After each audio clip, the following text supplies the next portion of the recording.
విశాఖలో film chamber association సమావేశం జరిగింది. థియేటర్స్ మరియు ఎగ్జిబిటర్లతో అగ్ర నిర్మాతలు సమావేశమయ్యారు. కీలకమైన అంశాలపై చర్చ జరిపి కమిటీ ఏర్పాటు చేస్తున్నట్లు ప్రకటించారు. ఈ సమావేశంలో ప్రస్తుత సమస్యలపై చర్చ జరిపామని నిర్మాతలు తెలిపారు. థియేటర్స్ నిర్వహణ పర్సంటేజ్ కేటాయింపుపై ముఖ్యంగా చర్చ జరిపారు.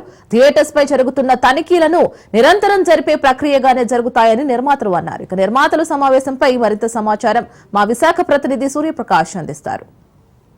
ఆంధ్రప్రదేశ్ అలానే తెలుగు రాష్ట్రాల్లో అయితే ఏదైతే ఇప్పుడు పూర్తిగా అయితే ఒక థియేటర్స్ బంద్ కోసం అయితే నెలకొంటుందో దానికి సంబంధించి అయితే ఈ రోజు విశాఖపట్నంలో అయితే ఫిల్మ్ ఛాంబర్ లో ఈ రోజు ప్రత్యేక సమావేశం నిర్వహించారు. ఎగ్జిబిటర్లతో పాటు స్థానికంగా ఉన్న డిస్ట్రిబ్యూటర్లు, థియేటర్ ఓనర్స్ తో పాటు కూడా వీళ్ళందరూ కూడా సమావేశాన్ని నిర్వహించడం అయితే జరిగింది. దానికి సంబంధించి అయితే దాదాపు అగ్ర నిర్మాతలు అందరూ కూడా ఇక్కడ చేరుకోవడం అయితే జరిగింది. దానికి సంబంధించి అయితే పూర్తిగా అయితే ఈ రోజు వీళ్ళు తీసుకున్న పూర్తి సమాచారంలో అయితే Telugu film chamber of commerce ఈ సంబంధించి అయితే సి కళ్యాణ్ ఏం మాట్లాడుతూ ఉన్నారంటే, నిర్మాతలు, డిస్ట్రిబ్యూటర్లు, ఎగ్జిబిటర్లు 9 మంది చొప్పున 27 మందితో ఒక కమిటీ వేశామని తెలియజేయడం జరిగింది. కమిటీ సభ్యులు ప్రభుత్వానికి తెలియజేసిన తర్వాత ఆదివారం వాళ్ళ యొక్క ఎటువంటి ప్రణాళిక తీసుకున్నారన్న విషయాన్ని అయితే తెలియజేస్తామన్న విషయాన్ని తెలియజేశారు. విశాఖలో ఎగ్జిక్యూటివ్ కమిటీ సమావేశం ఈ రోజు నిర్వహించడం అయితే ఒక కొలిక్కి వచ్చే అవకాశం కనిపిస్తుందన్న విషయాన్ని కూడా వాళ్ళు తెలియజేయడం జరిగింది. ప్రతి నెల ఈసీ మీటింగ్ జరుపుతామని, ఇక నుండి నిత్యం థియేటర్లు వాళ్ళకి ఎటువంటి సమస్యలు ఉన్నా వాళ్ళ కోసం ఆ ముందు కృషి చేయడానికి అయితే వాళ్ళకి ఇబ్బందులు లేకుండా చూడడానికి విధంగా అయితే మేము ఒక కమిటీని ఏర్పాటు చేశామన్న విషయాన్ని కూడా తెలియజేశారు. థియేటర్స్ నిర్వహణ మరియు పర్సంటేజ్ల పైన ఈ రోజు ముఖ్యంగా చర్చ జరిగిందని చెప్పారు.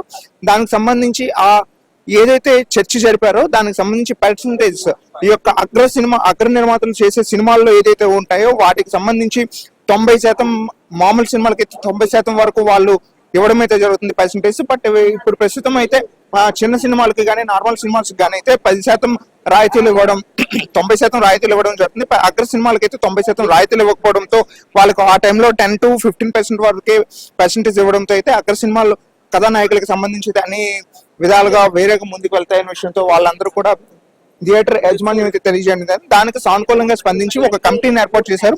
ఆ కమిటీ నివేదికను అయితే ప్రభుత్వానికి అందజేసి ఈ యొక్క సమస్యలు ఏవైతే ఉన్నాయో చిన్న చిన్న సమస్యలు అయితే ప్రభుత్వం దృష్టికి తీసుకెళ్లి అలానే థియేటర్స్ యాజమాన్యానికి కావాల్సిన విధంగా ఒక చర్యలు తీసుకునే విధంగా ఈ యొక్క కమిటీ ప్రతి నెల కూడా ఒకసారి అయితే సమావేశం నిర్వహించి దానికి సంబంధించి ఎటువంటి ఇబ్బందులు ఉన్నా కూడా వాటిని ప్రభుత్వానికి అందజేయడానికి అయితే కృషి చేస్తామన్న విషయాన్ని అయితే వీళ్ళంతా తెలియజేయడం జరుగుతుంది. ముఖ్యంగా ఈ రోజు ఈ యొక్క సమావేశాన్ని నిర్వహిస్తూ కూడా అందరూ కూడా ఇదే విధంగా రేపటిది ఎటువంటి ఇబ్బందులు కలగకుండా June 1 నుండి ఏదైతే బంద్ ప్రకటిస్తామన్నారో ఆ బంద్ను అయితే పూర్తి స్థాయిగా అయితే ఆఫ్ చేయడం అయితే జరిగింది. ఆ బంద్ ఎటువంటిది కూడా జరపమనే విషయాన్ని కూడా తెలియజేస్తున్నారు. ఈ ఆదివారం అయితే ఈ రోజు చేసిన సమావేశానికి సంబంధించి ప్రభుత్వానికి నివేదిక అందజేస్తామని, ప్రభుత్వం నుండి ఎటువంటి సానుకూలమైన స్పందన వస్తుందని అయితే ఆశాభావం వ్యక్తం చేస్తున్న విషయాన్ని అయితే వాళ్ళు తెలియజేయబడుతుంది. కెమెరా పర్సన్ ప్రసాద్ తో సూర్యప్రకాష్, రాజ్ న్యూస్, విశాఖపట్నం.